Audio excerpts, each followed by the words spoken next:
Hello, everyone, and welcome to a bonus episode here of the Podcast Wrestling Society. I am your loving leader, benevolent host, and Midwest monster, Troy Adams. And with me here today is a member of the WrestlingWithWrestling.com family. It's been a while, but he is a friend of the show from 205 Jive. It's Jacob Grondy. What's up, man? How's it going? Pretty good. Just got done. I watched part of Money in the Bank live last night, and then I finished it up today. I think I went 50-50. That's a reason we're here right now. Did you watch it all live when it was going on? I did watch it all live. I'm a big NBA fan, so I had to pick between that and the Eastern Conference Finals, but I picked Money in the Bank. And honestly, I have to say I was not disappointed. I mean, these longer shows in 2019 kind of drag, so I'm used to that. But overall, some great matches and some great storyline building, I think. Yeah, there's some long-term stuff planted in there. Some of it good, I think. Some of it, I don't know. I'm not super interested in, but, not everything on the show is going to make you happy. That's why it's a nice variety. But, there's quite a few title matches that went on, some long segments, some just one long thread that went on through the show up until the main event. Before we get into the actual Money in the Bank, there was an announcement last night that they're going to announce a new title tonight, or Mick Foley, rather, is going to announce a new title tonight in WWE. What do you think it's going to be? Well, the rumor is that it's going to be something along the lines of like what the hardcore title used to be with the 24/7 rule. Hence why they would be getting Mick Foley, the first ever hardcore champion, to announce it. Which I think it will. And then with this 24/7 rule, that would then allow them to make emphasis of house shows, which the attendance of house shows have been down tremendously this past year. They even canceled the SmackDown house show tonight, Monday night. So I think it will help out that in that regard. But I think you could have utilized another title like the U.S. title, like the Intercontinental title, and made that a 24/7 rule and put that. I think the last thing this company needs is more titles. They just, think about it. WrestleMania was kind of like the coming out party for this women's tag title. And It's kind of wasn't even on the show this week. It wasn't even on Money in the Bank. And then 205 Live, the Cruiserweight Championship, is used as a glorified bathroom break on most shows, which I hate to say that because I love 205 Live. I review it. But it seems like they already have too many titles. This would be the 18th title in the company. And even spread across 5 brands, that's way too many titles. Yeah, especially when you're, cross-promoting and whatever from now they've got the wild card thing going on, so you got champions from both shows showing up everywhere, and then the Cruiserweight title is defended on actual pay-per-views, and not to jump ahead with the Cruiserweight title, but like you said, you watch 205 Live, you review the show and everything weekly. My co-host Greg is a big fan of the show. I do have to ask, though, what's your opinion on, obviously they're moving Buddy Murphy up to, what is it? He's on SmackDown now, right? Apparently. He hasn't shown up yet, but apparently that's where he's supposed to be on if he ever shows up. Right. And I think it's well-deserved. I think he's got more, I like Ali, but I think Buddy Murphy is I don't know. He's got more of the it factor, in my opinion, and I never would have said that about a year and a half ago, but I think he does. Because Ali's getting over, but not. I don't know. He's got a lot of flashy gimmicks and a lot of flippy moves and whatever. Whereas I think Murphy's just all around better. For my money anyway. Everybody's got different tastes in wrestling. But since he dropped the title to, of all people, Tony Nese, how do you think the brand has fared?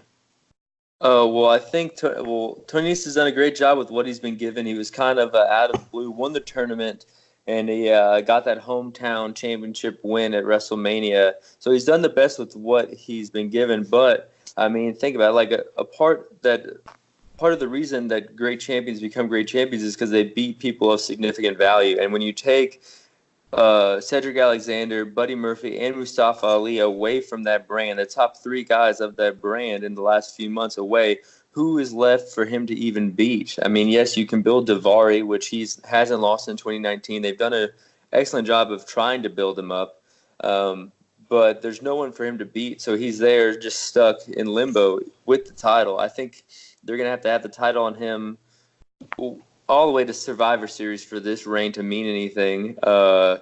So a performer, great job, but they've done nothing they've pretty much they made him take like 5 steps backward to even get the title shot.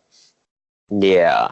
And I do think that Buddy Murphy deserves to be on a bigger stage, but he also deserves to be seen. So I don't think it's a great idea to move him up just to have him not on the television show. The same with Cedric Alexander. I mean, he wrestled once on Raw, lost to Cesaro, then beat EC3, and then lost to Cesaro again. And those 2 last matches were on Main Event. So I think that those 2 moves were ridiculous to do. It's pretty much taken like Roman Reigns and like Daniel Bryan away from Raw and SmackDown and putting him on any other show and just not showing them at all. It's I think they gutted 205 Live, and as you saw Money in the Bank last night, half the crowd left and went to the bathroom. It was a great match. It was a solid match, but it could not compete with 2 ladder matches, a cage match, Roman Reigns, Becky Lynch, and all these things that were on the main show because you've taken all the star power away from the show to begin with. Well, another thing I thought was, Buddy Murphy was actually getting crowd reactions. His matches were always good, no matter who they were with. And the only time that I can recall he wasn't on the pre-show was at Super Showdown over in Australia. They actually put him fairly high up on the card. But other than that, he was always pre-show guy. Tony Nese and Arya Davari get like damn near middle of the show at Money in the Bank. And I didn't think that match was, and it was good, but it didn't like blow me away or anything. And I'm not a super huge fan of Davari. Yeah, Davari I think he's good on the body of 205 Live because he stands out because he doesn't wrestle that cruiserweight style. But then when you bring that up to a show like Money in the Bank, most people don't wrestle a cruiserweight style. So then he doesn't stand out as much. So then you're just watching these 2 guys that people don't really know about, and one of them wrestles exactly like anyone else. So right. I'm not surprised that match didn't do too well in the eyes of the casual viewer, but I mean it was pretty. I enjoy it. I would put it on par with a lot of main events that we see on 205 Live week after week. Right. Yeah. I don't know. Like I said, the match was the match was okay. I didn't hate it. It just wasn't. I mean, it was 9.5 minutes long, which I felt was too long. But then again, I could say that for quite a few matches on this card. I didn't watch the pre-show. I'll let everybody know right off the bat for like getting into the actual Money in the Bank. But I see that the Usos beat Daniel Bryan and Rowan for the tag titles. That one kind of shocked me. Well, they didn't beat. That's the thing is, there's some confusion there. It wasn't for the tag titles. Apparently, a lot of people thought it was for the tag titles, but this was a non-title match, and that means that Daniel Bryan went from bringing out the World Championship at WrestleMania to losing on the pre-show the next month, which is quite a fall. Right. Yeah, I don't know. Like I said, I don't have too much to say about it because I didn't actually watch it. But I don't know. It was a pretty solid match. I mean, the Usos, Daniel Bryan, and even Rowan to a certain extent, they can tear it up if need be. And even though it was on the pre-show, it's a pretty solid match. Yeah, I'm usually for me to be disappointed in an Usos match or a Daniel Bryan match, it usually takes a lot. But I don't know. I might be kind of in the minority. I somewhat like the team of Daniel Bryan and Rowan because they're, it's the little guy, big guy dynamic again. Sometimes it works, sometimes it doesn't. I like it here because it's not like, I don't know, like the old teams like X-Pac and Kane. I wasn't a super big fan of them because I'm like, I kind of know why they're together, but, in reality, why would they be together, Daniel Bryan and Rowan actually have similar gimmicks now, so, I get that. But yeah, were you shocked that the women's Money in the Bank opened the show, or were you kind of expecting that? I thought it was either going to be that or the cage match. I mean, you got 3 big gimmick matches on the show. You got to spread them out to keep them important. So I didn't know if it was going to be the women's match, but seeing what they did with it, I was not shocked, but very pleased. I was happy with it when they did it, because I had picked Bayley to win, and I was like, hey, she's got to. She's building up momentum. The crowd is really behind her.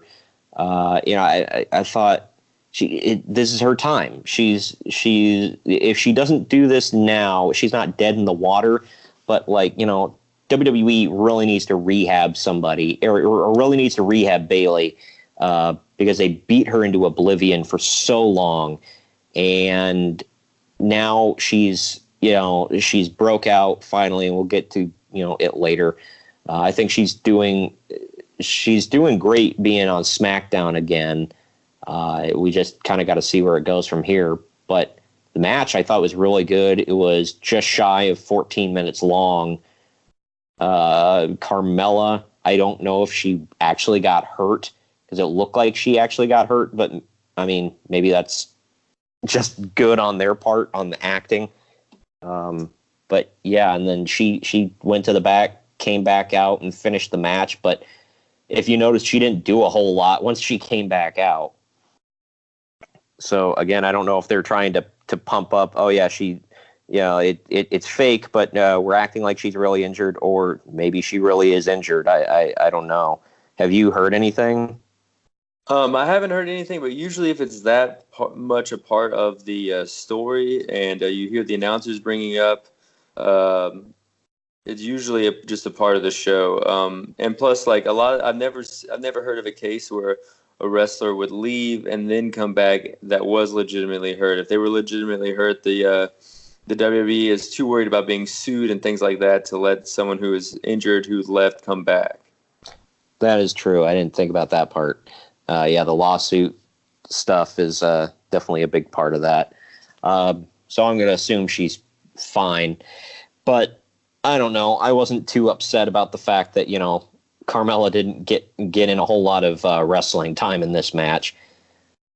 I thought everybody else did their part really well. I mean, even Dana Brooke, who I'm not a fan of, I thought looked fairly decent in this match. So kudos to that. And Bayley might have, a future feud against Sonya Deville and Mandy Rose with, how that match ended, her shoving them off of the top of the ladder and whatnot. But we'll have to wait and see.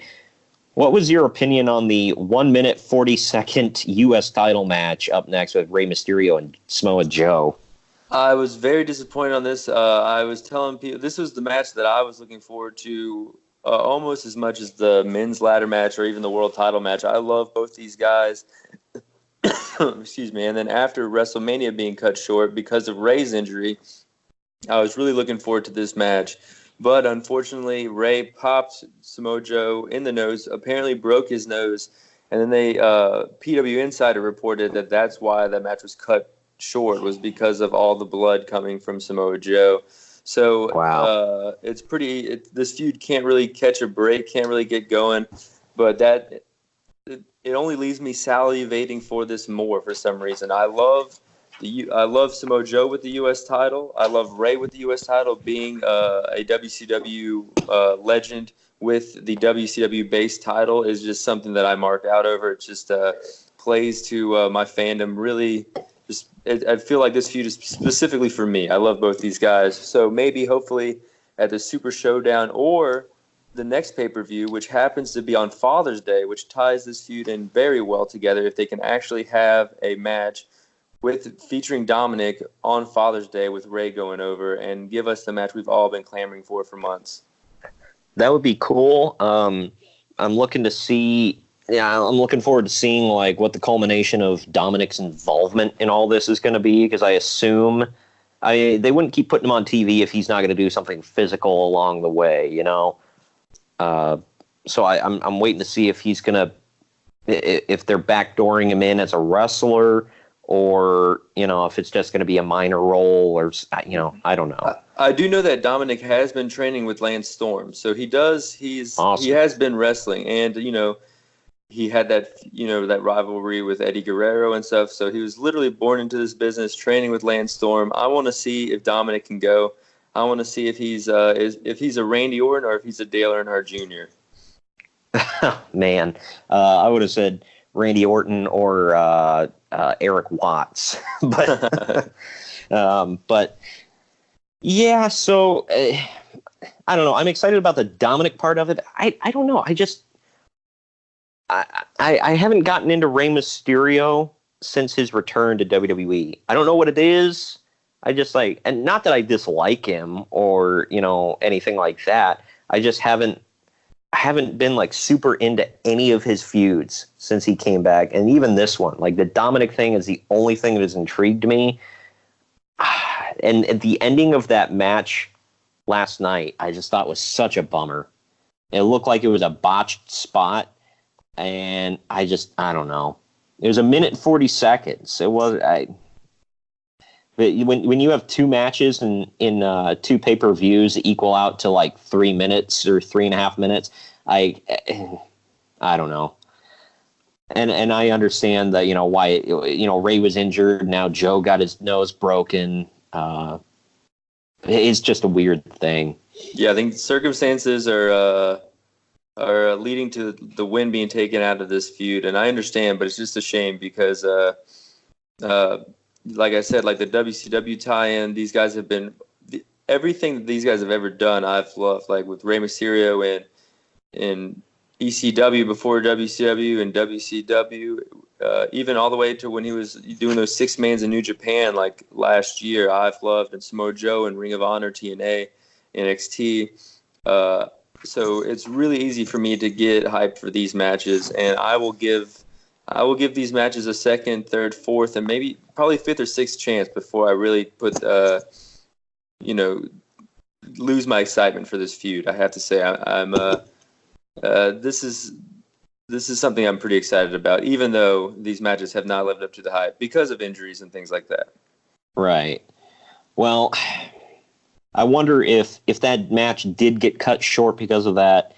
I'm wondering if they gave that extra time to the next match, which was something. It was the cage match. It was the Miz. It was Shane McMahon.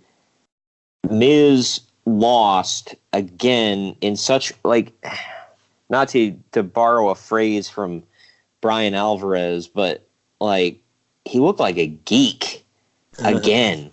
At WrestleMania, he did a move, and then Shane laid on top of him and pinned him. This one, he's holding on to Shane's shirt while Shane dangles from the cage, and Shane slips out of his shirt to land on the floor and win. This, I don't know, man. This match went on for 13 minutes and 10 freaking seconds. My God. Yeah, I think this match was... I was not looking forward to this match at all. There's one thing that Shane McMahon does better than anyone else in wrestling, and that is sweat. So he was able to utilize that ability to sweat his way out of his T-shirt and win this match. I thought that was a great way to play to Shane's strengths, and which is the only thing he's really good at in the ring, which is just sweating profusely. I think that they could have tied this feud together by having Miz in the Money in the Bank ladder match and having Shane screw him out of the title front, or maybe the reverse with Shane in the ladder match and having Miz come out, and then setting up the cage match for the next pay-per-view or for Super Showdown. I think it was one too many gimmicks in this loaded card.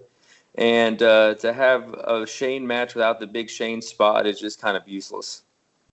Well, and my thing is, we were talking about this either started or continued a lot of feuds instead of ending them per se, this event. And this was one of those continuations of a feud, I assume, because, Miz isn't going to just let it go. This is just a continuation of a feud that I haven't cared about at all. And I was physically there in Cleveland at Fastlane when this feud technically started, and I was hot for it at first, and then I was now we got to see a match. And then the match was okay. This match was not very good. I don't know. Yeah, I love the storyline elements of this feud, but at the same time, after WrestleMania, both guys went to different brands, and they've kind of made it all convoluted with the wild card and who's showing up on whose brand and everything, which I hate that. So it kind of, within that, ruined the storyline elements that I loved going into this feud. So, yeah, this feud, unlike the last match, they're gonna have to try really hard to get me invested. And this cage match, without that big Shane spot, really, I think, just took a lot of the show. They could have just replaced that really good tag match right in this spot, and I think the show would have flown a lot better and built to the matches that you would want to highlight, like the world title matches and the Money in the Bank matches more. Well, the thing that got me with this one, that the length of this match that wasn't even good, was it was just 40 seconds shy of being as long as the women's Money in the Bank match. And then it was just a minute shy of the Kofi Kevin Owens match. Why did they think this thing deserved 13 plus minutes? I don't know. I guess if your last name is McMahon, I think you can get a lot of stuff. Yeah, take your time, pal. Mm-hmm. Yeah. But the next match was, I felt like it was just two not so great matches back to back, because it was that one and then the Cruiserweight title match. And not that match was bad. It just wasn't anything that kept my interest. And I felt like if you walked away from this show for about 25 minutes and came back to the women's title match, you didn't really miss a whole lot. But after the Cruiserweight title match, then we've got just a long women's segment, because at first it's Becky Lynch and Lacey Evans for the Raw women's title. Well, I'll ask you, because Becky ends up winning with the disarmer, 8 minutes, 40 seconds. What did you think of Lacey's performance? I think Lacey Evans is replacing Jinder Mahal for that one performer that Vince is just going to keep pushing and pushing on you. And the character is great, but in ring, there's just something missing. So I think that's where she was here. I think when the character is great and the in-ring is bad, it's a no-brainer. Just put her with a tag team. Let her get someone else over with maybe a valet type of situation. And then if she's ready, get that mixed match challenge going, because then you can be the debut of Lacey Evans. But here, the character is great, but the in-ring leaves a lot to be desired. I didn't feel that she was completely awful. She was okay. She wasn't terrible. But the thing is, I felt that And I'm not going to completely blame her for this, because the thing is, how long has she really been in the business consistently wrestling night in and night out?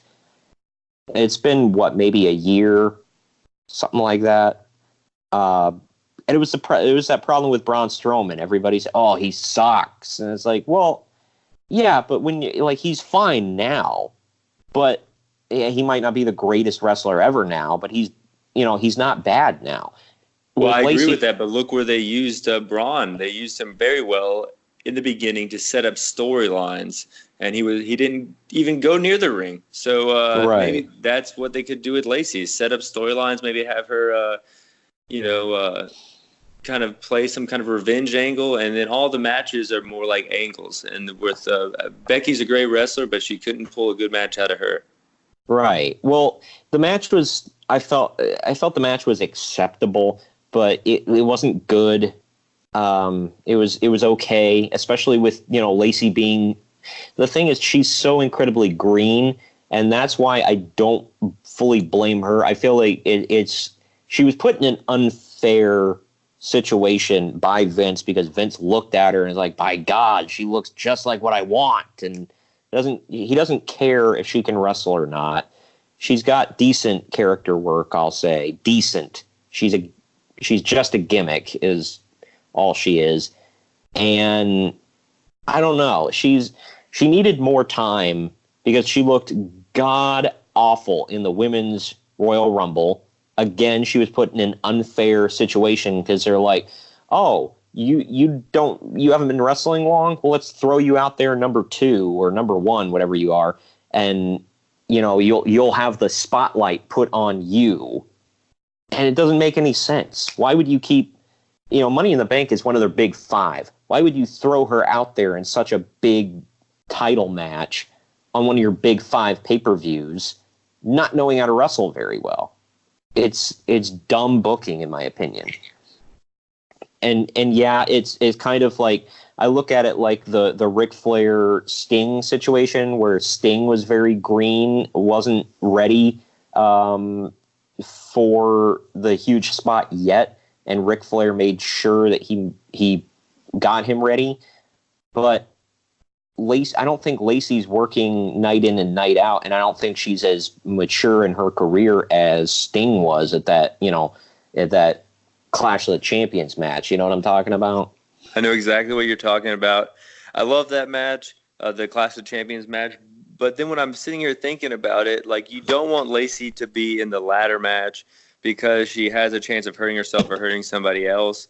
And then knowing what they did with with Becky and all the storyline that happened after that, this is maybe not a good spot for her as far as an entertainment value to the fans. But if you're looking at the full women's roster and you want to utilize everybody, this is the perfect spot for her. This is the new character right out there. Loses the Becky, no harm, no foul. Doesn't injure anyone in the ladder match. And definitely gets overshadowed as far as Charlotte coming out right after. So she's there. And you kind of you don't forget about her, but she's definitely not what you're talking about at the end of this segment. Right. Well, my thing, continuing on with the Lacey Evans thing, was right after Becky beats her. I felt their match went on a tad too long, because it was just shy of 9 minutes, and for someone as green as Lacey Evans, not so. Not such a good spot to be in. But Charlotte comes out right afterwards. It's like, all right, let's do our match. And and the thing is, like, Becky looked like, what the hell? Like, she was shocked and surprised, like, this is happening. So my thing is, like, who said Charlotte can pick whenever the match starts? Shouldn't the order of in kayfabe, shouldn't they know the order of the card before they go out to the ring? Yeah, I guess that's true. That's true. It's weird. Yeah. Poor booking. They should have kind of wrote that in, that it was going to be back to back. The only time I can ever think about this happening was when Rollins wrestled Cena and Sting in the same night, and it was booked like to kind of put all to stack the deck against Rollins, where they did go back to back. That was the storyline element. But this time there was no mention of when they would wrestle or anything. So yeah, maybe you could have done Becky to open the show with, or maybe Becky on the kickoff show to get people tuning in and kind of creating a buzz on the pay-per-view right before the pay-per-view. But the smirk on Charlotte's face, giving the situation at hand, was hilarious. I think she did a great job playing that, like, got you heel when she was coming out. And then Becky standing there. People are kind of getting tired of seeing Becky and Charlotte, but, like, who else would you put in these roles? They work so well against each other. They're the two best performers on the roster. From a storyline perspective, Ronda Rousey, the star power, the one person you tried to put in there other than those two, got in the way. So, yeah, keep them on different brands. This should be the last time they touch, but these two women are the best in the business right now, I think. Yeah, and I think, Bayley was definitely elevated, at the end of all this as well. I'll get to that in a minute, but yeah, my thing was just, the kayfabe, like, because Charlotte almost acted like, well, I said this match is now, so it's going to happen now. Like, it's like you didn't win Money in the Bank, so it's not like you can just cash in your match whenever you want it on the card, Like, usually when that happens, the authority figure comes out and is like, nah, I didn't book this. You go to the back. But yeah, I felt they could have done it a little better, like, because Becky would have looked better because she acted like shocked and like, what's going on, and damn it, and now I have to go back in there, kind of thing. It's like, I think she should have known it was coming and then like stood up and was like, all right, bring it. I'll even though I just got beat up, I'll still fight you. But whatever, it is what it is. The ending of this match, actually, I thought made Lacey Evans look weak, of all people, because Lacey's finisher is that right hook, and she hit that on Becky behind the referee's back, and then right afterwards, Becky no-sells it and rolls up Charlotte in a small package, and I thought, what the hell? And then Charlotte, oddly enough, boots her in the face and then pins her, which I don't think she's ever beaten anybody that way, but that was kind of the end of that. And so, I mean, did you kind of feel the same way where it's like, wow, Becky kind of no-sold Lacey's finisher there? Yeah, totally. But I mean, she's the champ. She's at the time she was. Yeah. I didn't really have a problem with that because, I mean, maybe I just watch a lot of New Japan, a lot of indies where people kicking out of finishers. I think that might just be a part of the psychology of today's like matchmaking. Yeah, that was another thing in the Shane McMahon and Miz match. I felt since Shane was going to win, I felt that spot where Miz just beats the tar out of him with the chair and then hits the skull crushing finale onto the chair, and then Shane is able to kick out. I thought that was too much. But that's just me. Because, so many people can't even move after being hit with a regular skull-crushing finale, but Shane's able to kick out after one on a chair, Well, he is the best in the world, Well, that is true. But yeah, after Charlotte went, that went about 6 minutes, 15 seconds. I didn't mind them keeping that one shorter. But then, Becky gets pissed at Lacey. They fight. And then Charlotte helps Lacey. My thing is, like, another reason why you can tell that Lacey's super green is both Becky and Charlotte keep yelling spots out to her throughout the match. It was bad. I'm like, at this, like, if you're going to be put in title matches, they shouldn't be yelling spots out at you. Like, it should be pre-mapped out in the back, and to the point where you're just like, you kind of know where they're going. But Lacey was clearly getting lost out there a few times, so I don't know, whatever. Charlotte's yelled out spots in the past to other people. It's been picked up on camera quite a few times, but either way, Yeah, I can't remember the exact chain of events, but I know Bailey came out and kind of helped Becky beat away the other women, and then was it Charlotte went for a spear and Bailey moved? Was that it? I think so. I think so. Yeah, and then Charlotte nailed the corner, and I was like, oh, please, just do it tonight. Don't keep building it up for months and months and months. And she did. Bailey cashed in Money in the Bank right then and there, and I was like, man, she's taking forever. She's not going to win. But she dragged her out to the center of the ring. She hit the elbow drop and she pinned her. She's a new women's champ on SmackDown, and I was super happy that WWE didn't try to swerve us for once. For sure. And like I've heard mixed feelings about whether they should have done the cash in that night or drug it out. But I think that given what happened in that men's ladder match at the end, if you did not give the crowd this big pop, this big moment here at the middle of the card, they would have already been turning on the show. And when Brock came out, they would have gone probably in the bad way. So I think you had to give him this big moment to then give him what you gave him at the end. Right. Yep, I agree. I thought this was masterfully done with Bailey. No swerve for once. The crowd's happy. They get what they want. And they pulled a female version of the Shield here, like that night that all three members of the Shield held the WWE title all in one night. They did it with three members of the Four Horsewomen. And I don't know, some people are thinking, oh, this was a message to Sasha Banks because she cried and took her ball and went home. I don't know if it's so much that or if they're just like, all right, it's time to rehab Bailey and, pull a trigger on her, Well, I don't think it's necessarily a message to Sasha Banks, but I do think that Sasha Banks and Bailey definitely had the same fan base, the same people that watch NXT where they both all got over. So I think that maybe as someone who's writing the show and you're wanting a certain demographic to like it, or you're picking a certain heel or face to wrestle somebody, they're always naturally going to be competing against each other. So naturally, if one leaves for any circumstances, the other one's going to then get pushed up, I think.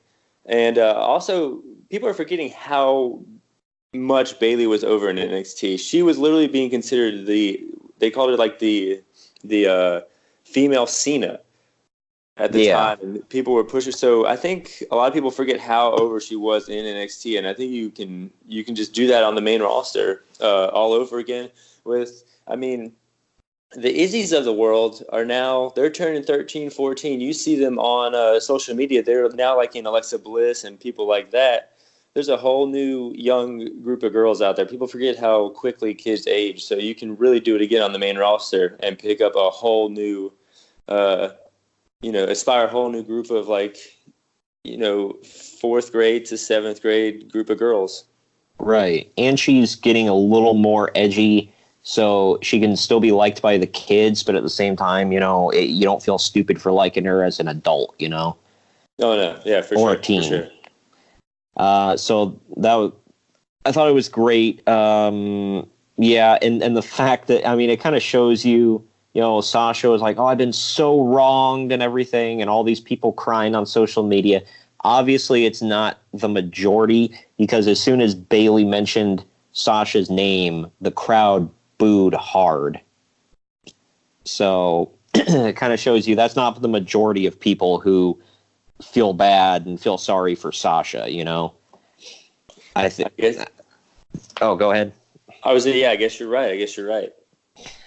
Another crowd reaction that kind of showed you how they felt about things was during the Shane and Miz match, an AEW chant started. Oh, yeah, and I also heard a few CM Punk chants throughout the night as well. Oh, man. Well, I'm honestly getting tired of the CM Punk crap. The AEW stuff is going to get old very quickly, but I don't know. Wrestling fans are weird. I agree. My position on the CM Punk chants, if I'm there, I will never start one. But I love CM Punk. He's actually who got me into Ring of Honor back in the day. People started giving me tapes. I started seeing CM Punk, and I started trying to follow that. And then I was kind of losing interest in wrestling, and then that pipe bomb promo. So I will never start a CM Punk chant, but I will always join one. Is my my take on it, as annoying as they are. Yeah, I've never participated. I was at WrestleMania 34 when the crowd was just, hating that main event.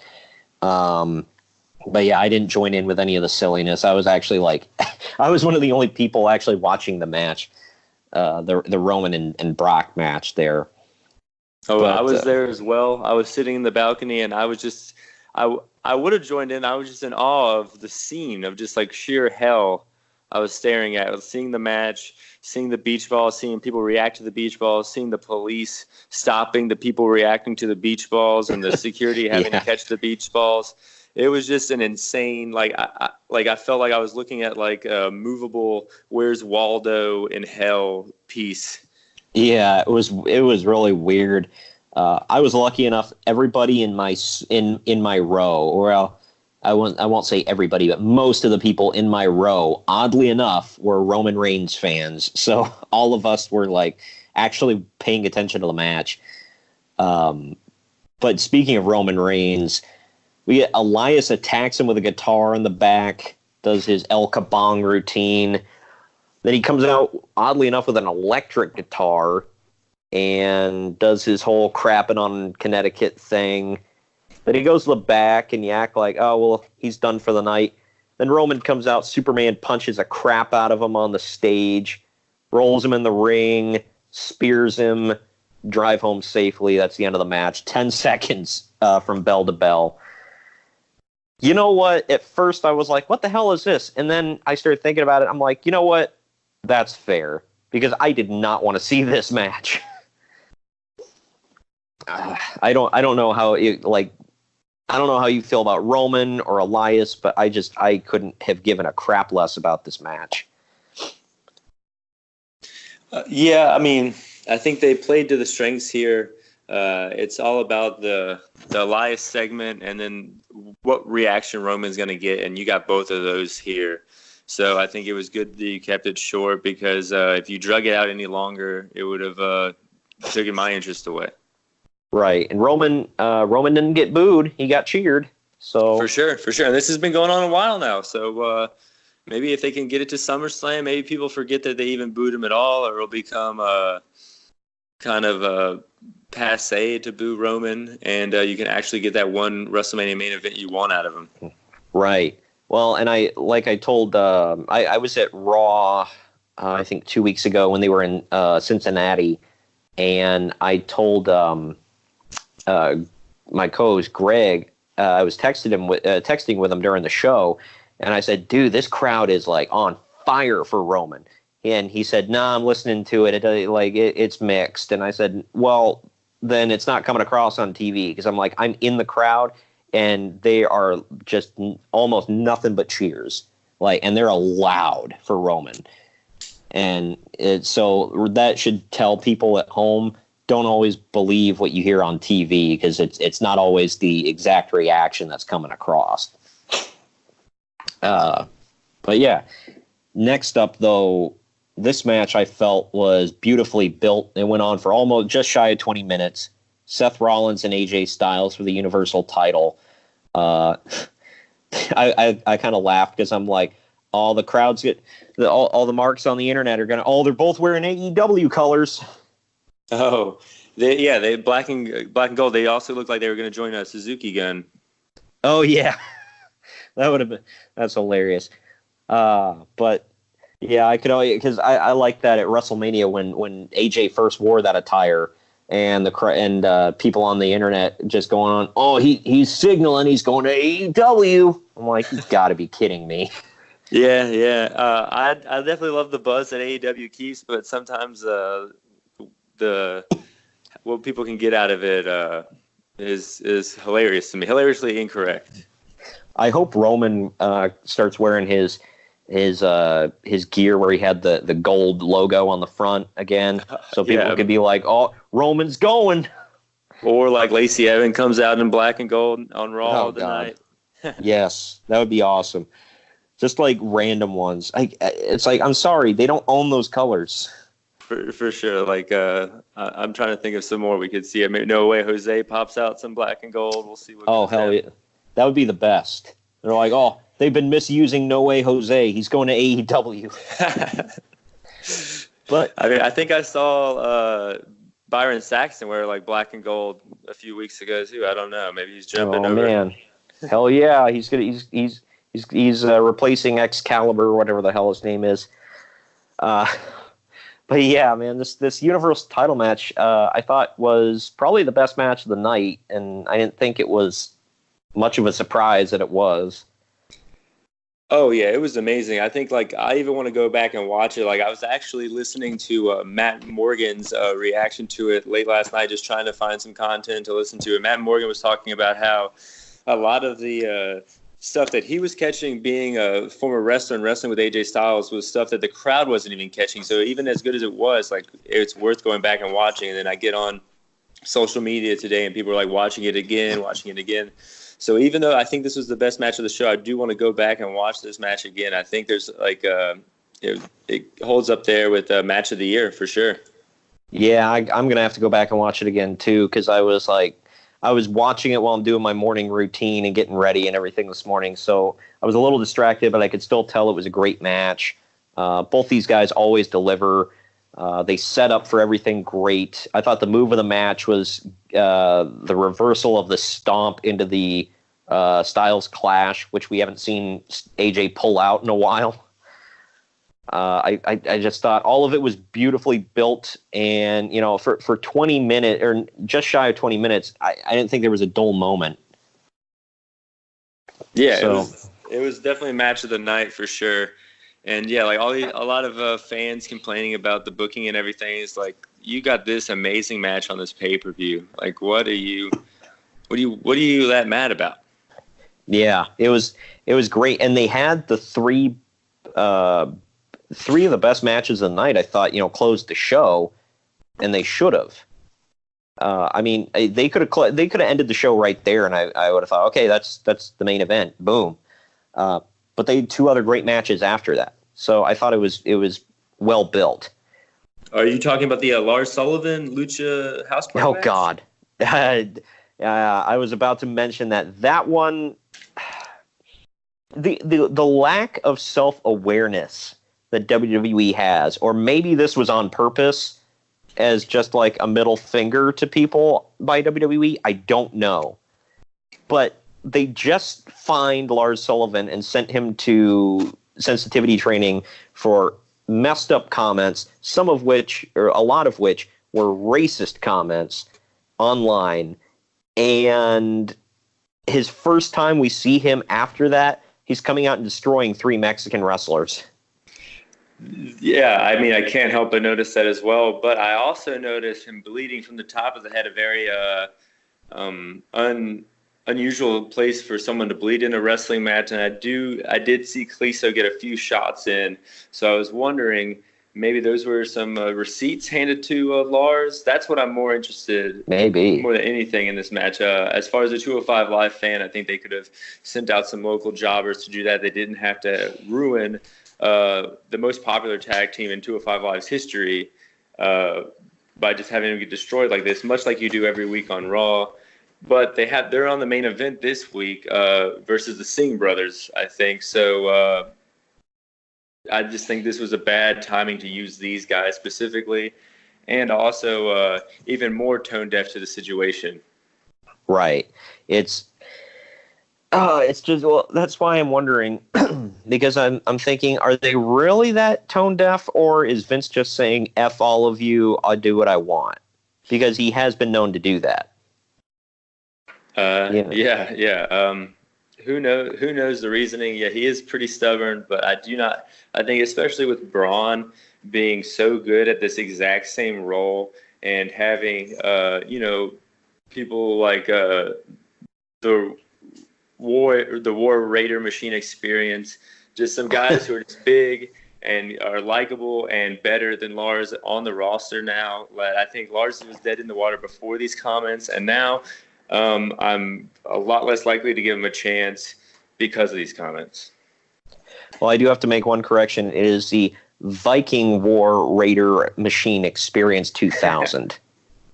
Okay. So there you go. Okay. Well, I'm sorry. I didn't watch. I didn't watch main event this week. I didn't catch the name change. Oh yeah, you gotta get all the gimmicks in there, pal. But yeah, I don't know. Lars, people were kind of flat on Lars to begin with, and this hasn't made anything better. I think the busted open on his head thing came from because Kalisto. I've never seen Kalisto throw a headbutt, and he's got like kind of like fins or whatever on the top of his mask, and I assume those must be sharper than I give him credit for, because from what I had seen, I could have missed it, but it looked like he headbutted Lars with his mask, like right in the fin, and that busted him open. Maybe. Yeah, like this poorly timed spot in the show too. And with the guy that you could have maybe at least waited till Tuesday to have squash some three random guys, give everyone a week to kind of maybe forget or digest or look past. Right. Well, and have you noticed the camera angle that they do every single time for his running sit-out powerbomb? No, I've not. People have taken side-by-sides and made like a video out of it. They do the same shot every time. They get him from his right side, hoisting the guy up onto his shoulders and backing into the corner. And then as he's sitting down, they switch the camera angle to right in front of him, like in the corner. So they do that same shot sequence every single time. If you can, like, go look that up on YouTube. It's hilarious. I'm like, why? And people are just curious. They're like, why? Why is that the only way you're allowed to shoot his power bomb? But I don't know. I'm not a super huge fan of. I mean, I don't dislike Lars as far as a wrestler. My co-host Greg absolutely hates him. Like, everything about him, has hated him from day one. Can't. Like, every time he comes on the screen, he goes to take a bathroom break. So, I don't know. And there didn't seem to be a lot of love for Lars before all of this. I don't think WWE's making it any better. Yeah, exactly. I think maybe, honestly, just feed him to Lashley. Feed him to a big guy who you've been trying to get over for a while, who maybe still hasn't gotten over, and just kind of push Sullivan to the wayside. You have so many big guys you're trying to get over that aren't over right now. So why use this guy? Like it's a competitive industry, and they should use someone else. Right. Yeah. I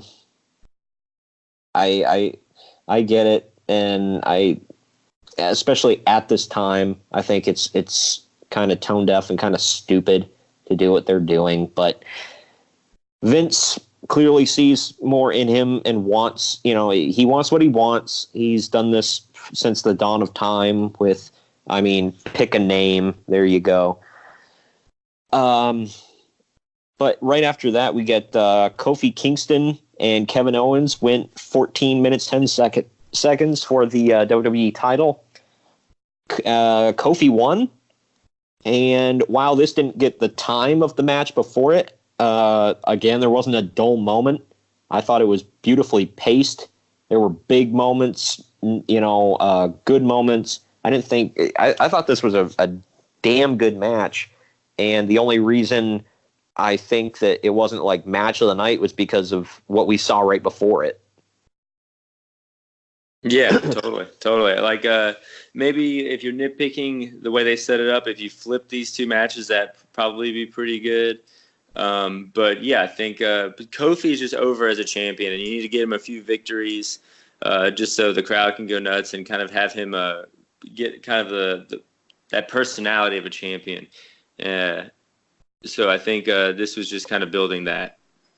Yeah, and I felt like this was, like, up until now, I've been like, I don't know, because we've seen Kofi for 11 years, and it's just like, I've always liked Kofi, and I've looked at him as like, he's a great wrestler and everything, but I've never looked at him as a top guy. So I think and they've really shotgunned this because of his crowd reactions and everything. But at Money in the Bank, I really felt like, okay, I'm getting, especially when it's just him. I thought it was a good move leaving Xavier in the back. Because now I'm not feeling like, okay, this is New Day member Kofi Kingston holding the WWE title. I felt like, okay, he's the champ now, and he's the guy, Yeah, just you have Brock with we're gonna see who has the briefcase, and you also have a made storyline of, if you wanted to, having Big E or Xavier Woods be like, hey, we shared everything. I feel like this is just your title. I want what you have, and then boom, you have a, kind of like, I would say just as big of as the Shield breakup with New Day breaking up, and I think all these guys are strong in the mic and strong in the ring. That would be like a made SummerSlam main event right there. Right. Yeah, and I guess Big E said he's like, apparently his injury's pretty bad. He said he's not coming back until like 2020. Sure. Yeah, so that's not good. All the best to Big E. But I mean, he could be trolling. He's been getting pretty good at that. But I mean, he said either 2020 or 2021, depending on how fast he heals. I'm like, good Lord, 2021, like that's like Chris Sabin style. Because I'm not sure if you remember, because I was a big fan of TNA back in its what I considered its heyday. But Chris Sabin tore his ACL, I think, and he was out for a year. And then his first or second night back, he tore his other ACL, so he was out for another year. Whew, that's I can't imagine. I don't think I like something as much as Chris Sabin likes wrestling. Yeah, that was bad. I mean, he did come back and win the TNA title later on, but that kind of gets lost in the shuffle. He was never quite as he was still popular, but I think he would have been better off if he was able to stick around. But yeah, and for some reason, when Xavier came out at the end, I had this feeling. I was like, please don't have Xavier turn on him right now. It's like, just don't swerve us. Not right now. Just let it simmer. Let it be a slow burn. So, thank God. Yeah. But I think, you can't talk about the WWE title match without talking about like what happened in the main event, kind of now after the picture that was painted. Yeah. Well, the main event was it went on for 19 minutes exactly. It was a nice long ladder match between. It was a Money in the Bank ladder match before we get to there, Sami Zayn was supposed to be the eighth man, but earlier in the night he had asked Triple H for protection from Braun Strowman, and Triple H basically told him to pound salt, but he said Braun is banned from the building. So, of course, Braun Strowman comes into the building, and Triple H tells him to get out of there. And then later we see Sami Zayn is tied up and knocked out. Triple H gets mad at Braun. Braun says it's not him. Or it's like, okay, well, then who was it? And that leads to this, where it was just Ali, Andrade, Baron Corbin, Drew McIntyre, Finn Balor, Randy Orton, and Ricochet. What did you think of the overall match? Oh, I thought it was awesome. I thought it was it made everyone look really good right off the bat. I liked the spot where it looked like Finn and Ricochet were going after the same people, but Ricochet went after Orton, didn't work. Finn went after Orton, didn't work, and Ricochet went for that. He jumped on top of the top rope to do, I think, a 450 onto Drew and Corbin. Right then I was sold. And then I really enjoyed watching Randy Orton work very intelligently doing so little, doing like a quarter as much as everyone else is doing, but getting just as big of reactions for the moves that he's put over throughout the years. It's kind of was just like golf clap and like well done, kind of like maybe with a pipe in my mouth watching Orton.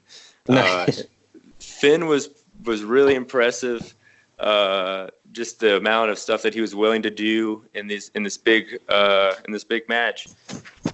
As good as he was in New Japan and everything, they really don't do this kind of stuff in New Japan. So I think he was kind of excited to prove himself, and it was amazing watching him. That one spot with him and Andrade was beautifully done, but looked brutal, which is very hard to do. You talking that sunset flip power bomb onto a ladder bridge? Yes, that was awesome. Awesome. Man. Yeah, I'd like to be Finn's chiropractor after that one. He'll be making some bank. Yeah, I can't tell if the initial slam was worse or when he just bounced and then had to like come on it at an awkward angle. I've watched it probably 1,000 times. That was bad. I will say this: I'm not the biggest. I used to be a supporter of Baron Corbin, which doesn't get me over with a lot of people, but I used to be a Baron Corbin supporter since he became like I just refer to him as corporate Corbin, basically. I haven't been a big fan, and I've been so bored. To me, he's got changed the channel heat. Yeah. He looks like he is like a buster at Fridays. Yeah. He wrestles like one, too. I'd much rather see him busting my table than on my TV. I cannot stand Baron Corbin. I hated him in NXT. I thought he got called up too early. They pushed him on SmackDown, even giving him a feud with Cena. And I think he's better in this role as GM, but that's only because everyone hates him so much that any little thing he says he gets heat from. But unfortunately, he's on camera much more than he would be. I just can't stand this guy. Right. Just kind of like I think just like I was saying with Lars, not necessarily the same reasons at all, but there's so many just big guys you have, and only a few of them can get over. You need to take these big guys that aren't getting over naturally and just start feeding them to these big guys who are getting over, like Drew and Braun. Right. So, yeah, just these guys some of these guys with this loaded roster need to start becoming like lambs to a slaughter, and I think Corbin, it's the perfect time for him to do that. Yeah, I think Corbin is kind of a lost cause at this point. You know, they've tried a lot of different things. Now, for some reason, they're keeping him in this, this stupid waiter's outfit. And I always say it's, that deep six comes with a side of breadsticks, Yeah, totally. But I will say for as much as I've been dogging on him for the better part of a year now, or actually I think it has been about a year now, I thought he didn't look bad in this match. I thought he looked fairly, he didn't look too out of place as far as his work. Yeah, I'll have to say I didn't notice how bad he was this match.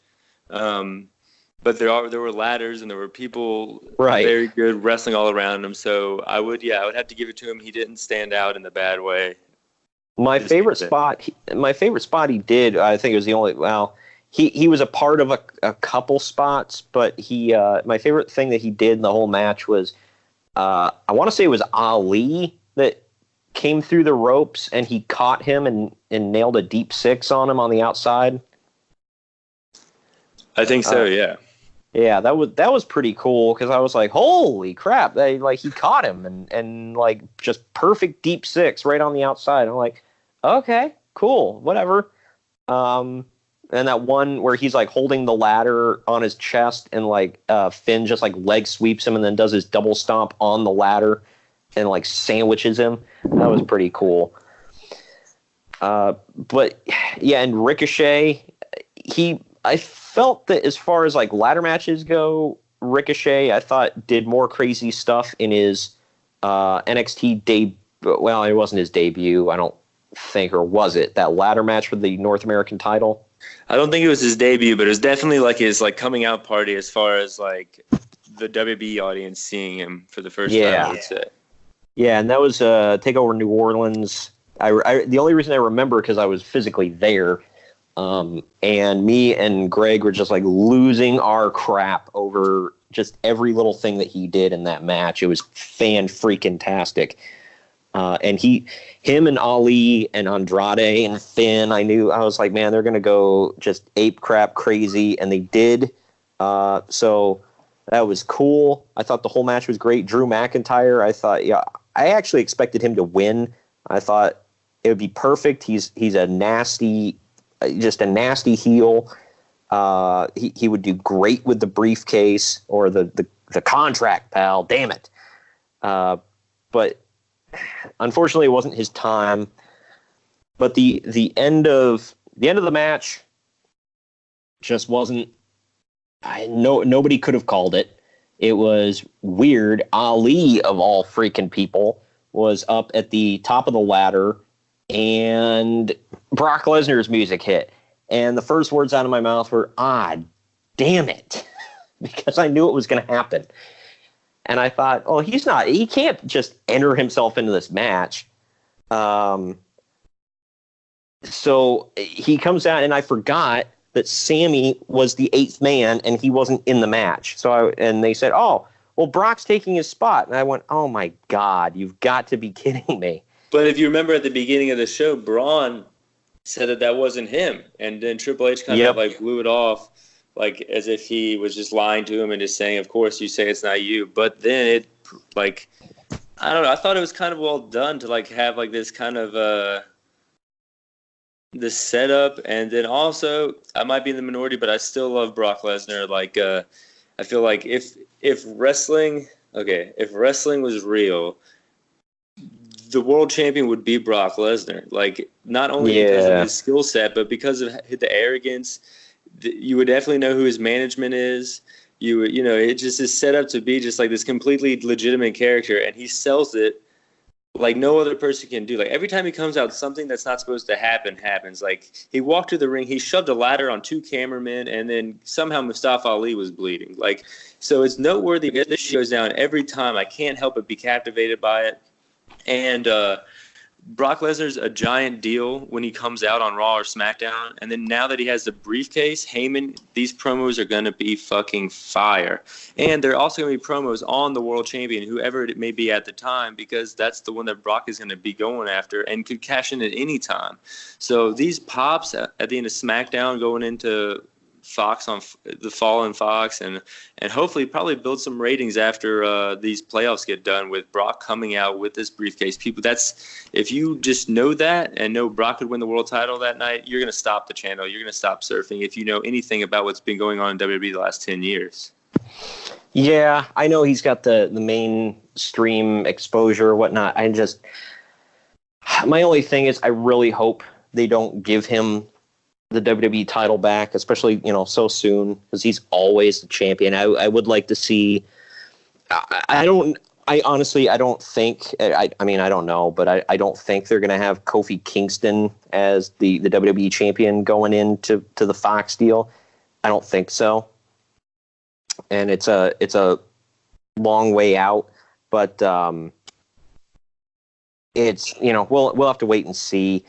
I just wasn't super pleased with the ending there, and I know that was kind of the whole point. I wasn't supposed to like it, and I'm not like one of those people that I'm going to cancel my network subscription now. It's like, no, I'm not. Nobody is. All these people claiming, I'm going to cancel and all this other. No, you're not. Just stop. You're embarrassing yourself. And I've seen so many people that will screenshot that screen that says, are you sure you want to cancel your subscription? It's like, okay, good for you. I don't know what to tell you. Like, do you think you're impressing somebody? But the only thing is, I'm hoping, because AEW just got that deal with TNT. We don't know what night they're going to be on, but every sign points to Tuesday nights. It could be Wednesday, but it's probably going to be Tuesday. And the SmackDown is going to be Friday on Fox. And if people think that, that's not going to draw good ratings, at least for a while, then they're out of their mind. I think Vince McMahon is going to try to give Fox their money's worth, and they're going to do well. So I don't know. I guess Brock Lesnar is just another thing that they're going to port over to Friday nights in the fall. Yeah, that's true. And all these legends just jumping right at that blood money in Saudi Arabia shows that there's people out there willing to come back that won't usually come back with just a little extra money. And I think SmackDown is definitely going to be the A show in the fall. There's no doubt about it. And yeah, Brock with the title is just or Brock with the briefcase. Honestly, I don't even I think that's what's going to change. It's like, okay, there's a lot of you said mainstream exposure, which is one thing, but a lot of people have tuned out the last few months and even the last few years, comparatively speaking, when Brock first came out and wrestled, main event at WrestleMania 19. And then all the UFC stuff. So, like, he's been on TV and seen as a big deal. So people going to the channels are going to they're going to stop and watch that much more than any of those guys in that match. And I'm not saying that like, it's a smart thing. I'm saying that it's an entertaining thing to see. Like, it's going to be that moment you talked about on Tuesday, Brock with this briefcase. And, I don't understand why people are shitting on it. Like, yeah, of course he came out and just won it. Like, that's what he does. Yeah, we'll have to wait and see how it pans out. We'll have to wait and see if he, how long he'll hold on to that thing. I don't know if they're going to have him hold on to it going into the Fox deal, or if they're going to have him cash in very soon, so that he's the champion going into the Fox deal. And I don't know, Vince seems to rely on, my money is in Roman versus Brock. And, you've got Roman on SmackDown now. So I honestly, I like Roman, and now that he's a bigger baby face, maybe. I don't know, maybe. But I honestly have no confidence that is going to draw him the kind of money the kind of money and viewership that he thinks is going to draw him. But I could be wrong. I don't know. I'm not an expert in these things. I just feel that it's been done, and he needs another top star to go against Brock at this point. And another thing, I don't think Braun is it either, because that's been done, and I don't think people care that much anymore about that one. I mean, we'll see. We'll see what goes down. I definitely want to see Bryan, Brock, and Kofi. Brock was pretty entertaining last time they wrestled in WWE Live Tokyo. The first time Finn Balor won the NXT title. The second from Maine was Kofi versus Brock, and that was really entertaining to watch. So I would say go back and watch that match before really on this idea. Yeah, I mean, Kofi got flipping just destroyed, but yeah. Well, yeah, but that's like kind of Brock's deal, and then like Kofi as the underdog can build himself back up and get that other shot. Whether he wins or not, that's not. But the story of him coming back and getting that other shot, I would tune in and see. I'm pretty interested in. Yeah, I'm hoping it'll turn out, decent. We'll have to see where it all goes. I'm not going to, try to book ahead too much, but, it's all interesting stuff. Did they debut in October on Fox?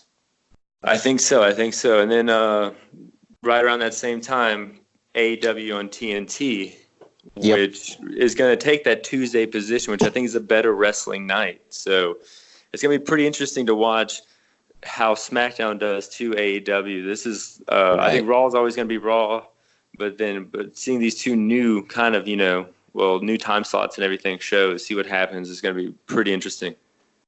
Yep, I'm looking forward to it. The fall is going to be pretty big for wrestling fans, so we'll keep an eye out for that. But anything else to close this one out here about Money in the Bank?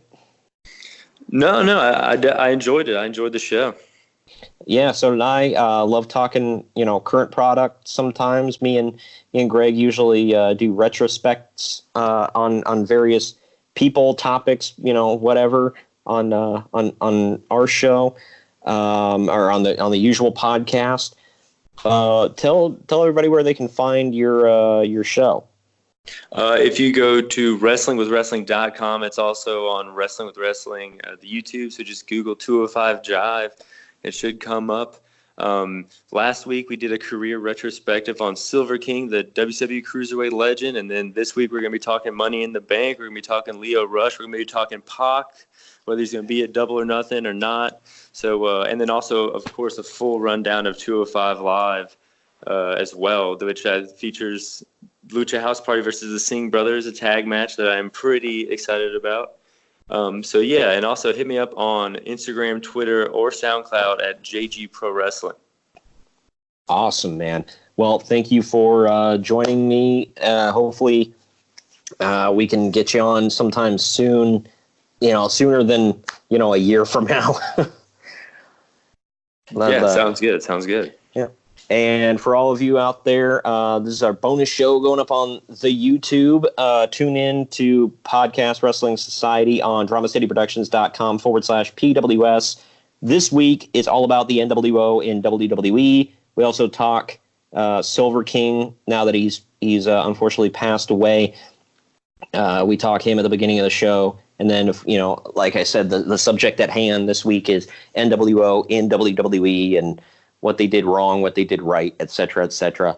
And next week, I believe, isn't this weekend Double or Nothing? Oh, yeah. Oh, yeah. So next week, I will be joined by my friend Taryn, who has quite a few podcasts and just radio shows and everything himself. We're going to be talking Double or Nothing and running down what happened there for next week's podcast. Thank you again, Jacob, for joining me. No problem. Anytime. Thanks for having me. Yep, no problem. And we'll see you all later.